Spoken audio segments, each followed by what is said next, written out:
Welcome to the Peds NP, Pearls of Pediatric Evidence-Based Practice, Episode 5, Mightier Than the Sword. I'm your host, Becky Carson. Join us today as we talk about the dying yet essential skill of writing a paper prescription. Stay tuned.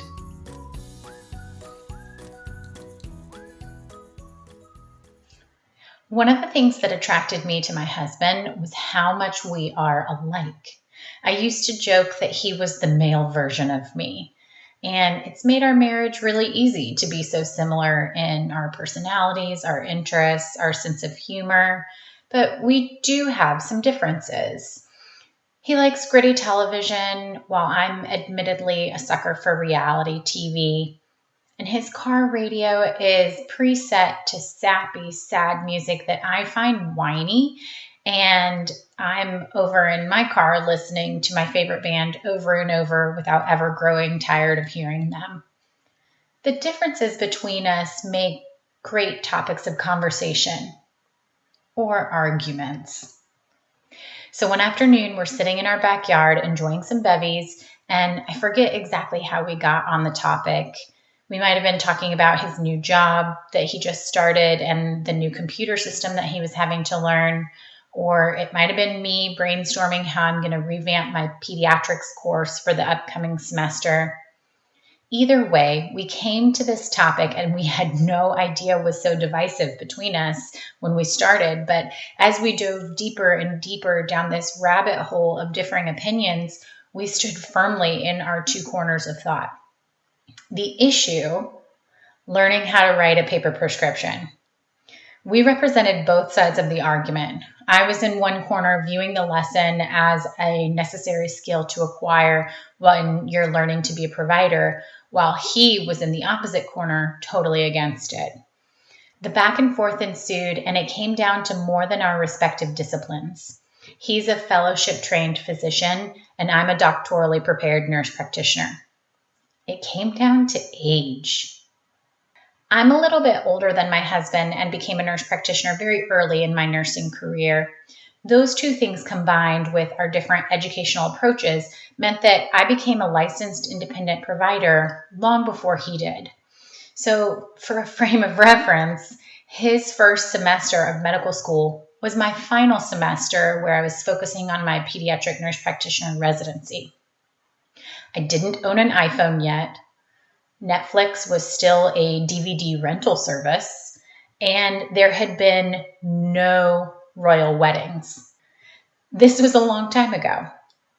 I remember writing paper prescriptions and charting on bright color-coded paper charts in my first job, but he doesn't.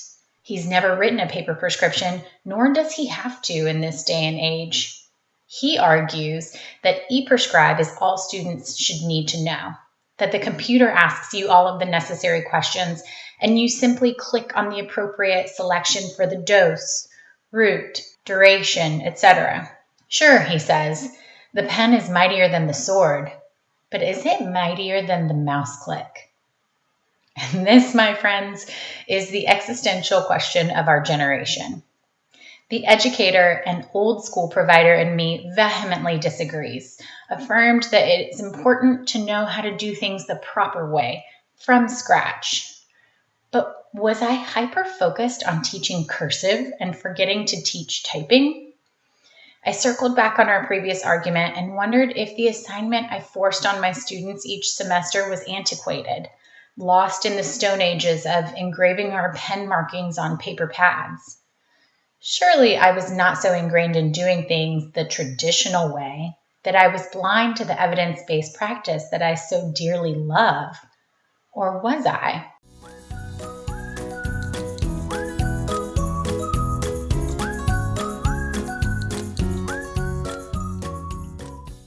Now, don't get me wrong. I'm not saying that the paper prescription exceeds the benefits of e-prescribe by any means.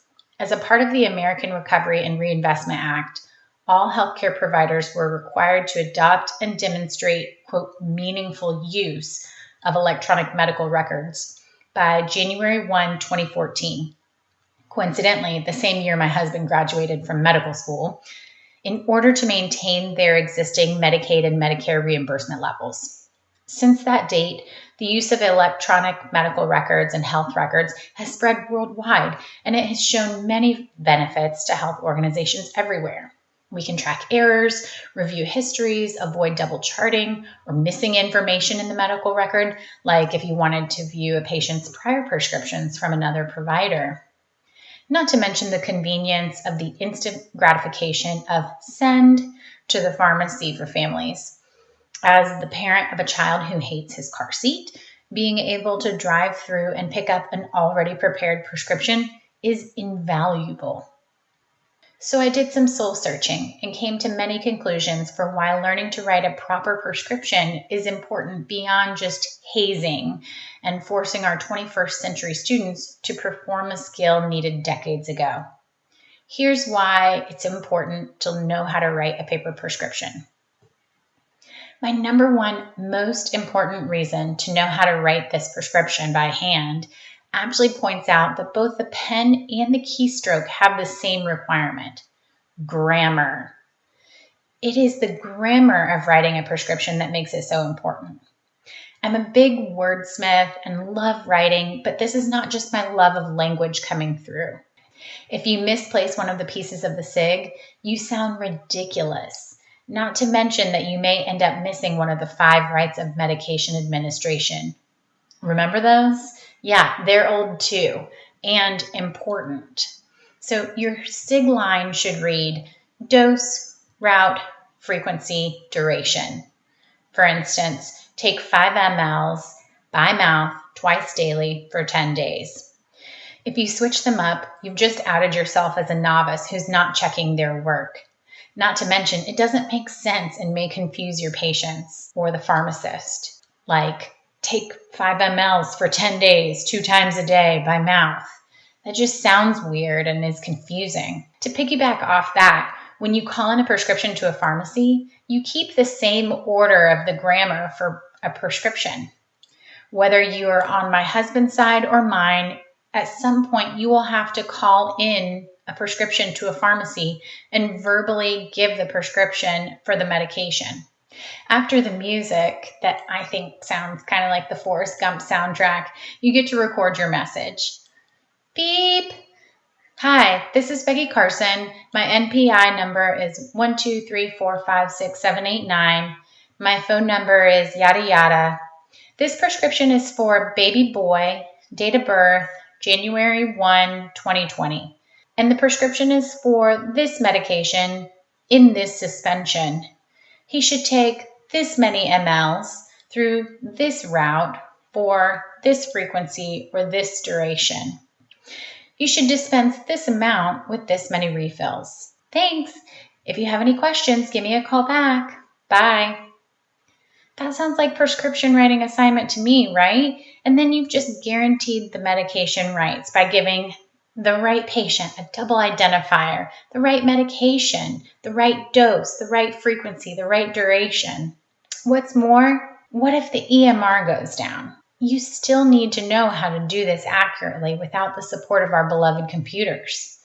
I'm not suggesting that we're going to have some kind of Y2K apocalypse where we never have computers again, but if the system gets updated for a few hours, you'll inevitably need to keep the flow of your clinic going. And although EMR has spread globally, it does not exist everywhere. And I hope that you're all lucky enough to get to share your skills with those that are less fortunate than you in a developing country. They may not yet be advanced enough to have electronic prescriptions. It would surely bring them a lot of safety and access and impact their care, just as it has in the United States. But until then, you'll have to write handwritten prescriptions. And if you're still here stateside, there are some indications that the computer will not pick up on. For instance, it's not going to tell you that you're giving the wrong dose for strep throat.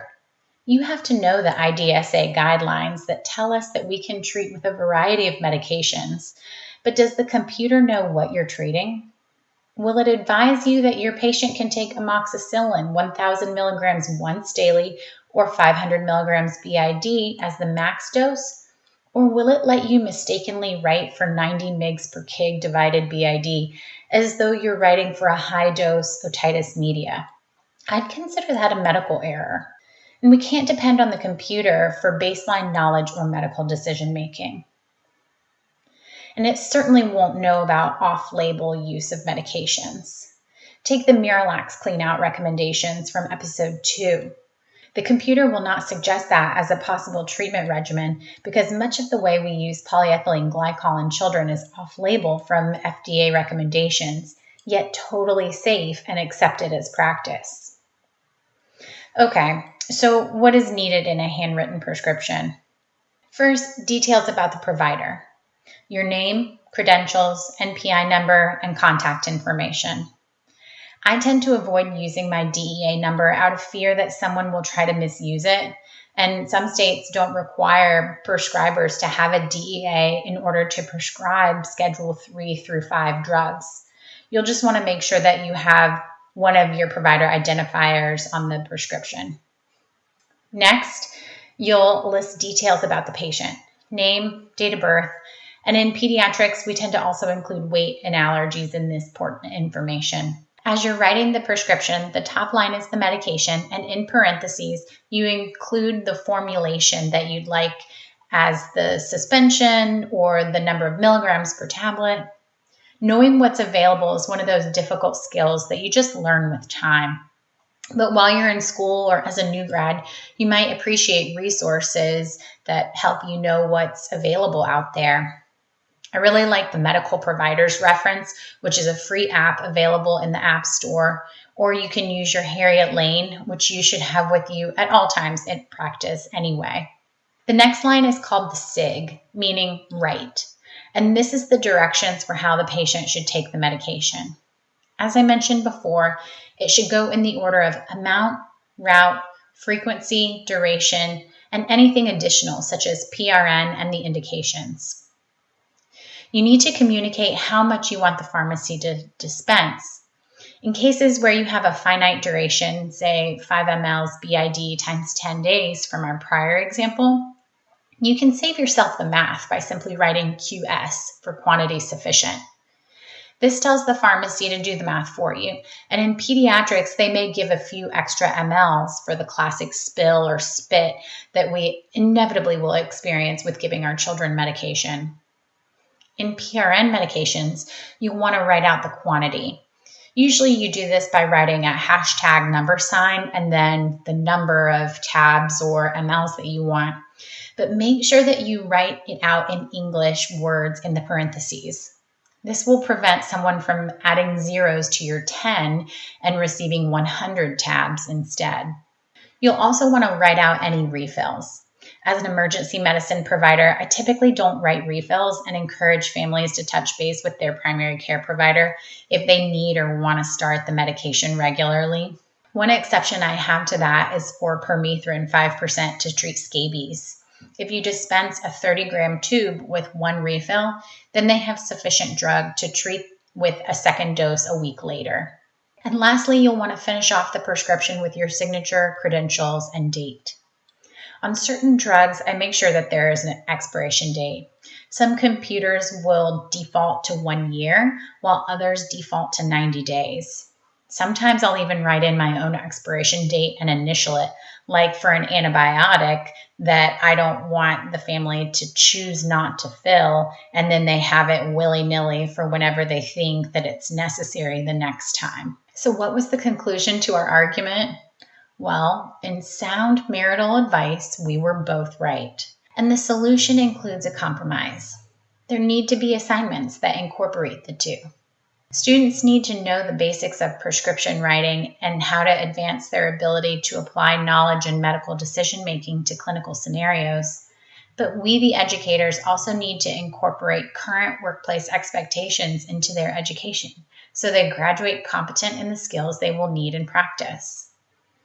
I'd love to hear your thoughts and experiences on e-prescribing and the joys or headaches of navigating the electronic medical record. Comment below or send questions to thepedsnp@gmail.com. Make sure to check out our show notes for references and resources. Again, I'm your host, Becky Carson, and I hope you'll join us again next time.